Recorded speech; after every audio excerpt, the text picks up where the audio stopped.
Welcome to Election Watch. I'm Rohit Kumar. Today I'm joined by Janice and Karl Russo, PwC's National Economics and Statistics Practice Leader and former economist at the Joint Committee on Taxation. Janice and Karl, welcome. Thanks. So we have a lot to cover today, and let's just jump right in, starting with the most recent announcement that President Biden has dropped out of the race and endorsed Vice President Harris. The AP is reporting that she has secured the support of more than the 1,976 delegates required for the nomination. So Janice, can you walk us through the logistics of how this works from here on out? Absolutely. Harris is moving very quickly to become the presumptive nominee for the Democrats for the presidency. She hasn't wasted a moment. And Democrats are ready for unity. They're ready for enthusiasm.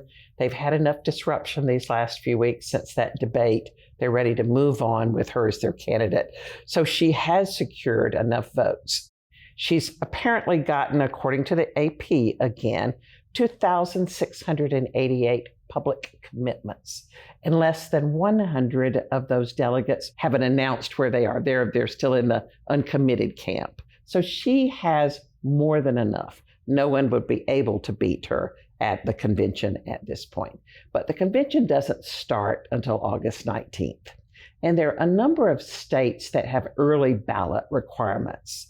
So that the Democratic National Committee is still planning to do this virtual roll call of the delegates that first week of August to kind of just avoid litigation on those ballot issues at this point.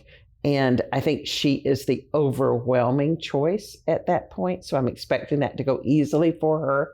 If it did not, then it would be an open convention. But I think she's already moved past all of that at this point. Her next step, she's got two.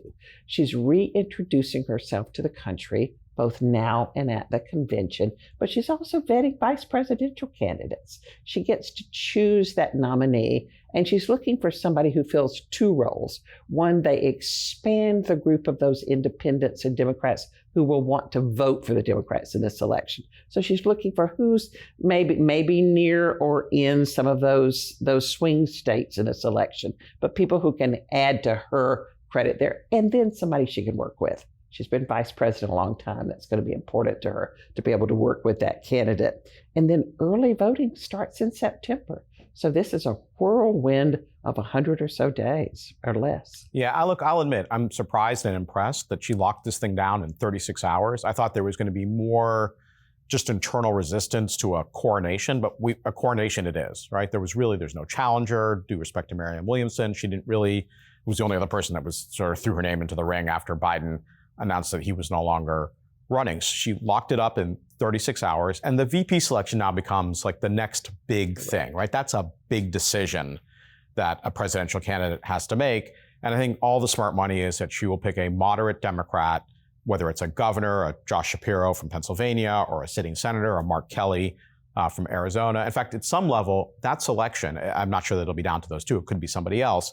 But if she picks a Kelly, that tells you she's looking for a Sun Belt strategy, right? She's looking to reopen the question of Nevada, Arizona, maybe a Georgia, North Carolina, right? A Governor Roy Cooper would give her maybe a North Carolina play, maybe. If she picks a Josh Shapiro, that's a blue wall, Rust Belt, Michigan, Pennsylvania, Wisconsin type strategy. So I feel like this election is important for a lot of reasons, but it might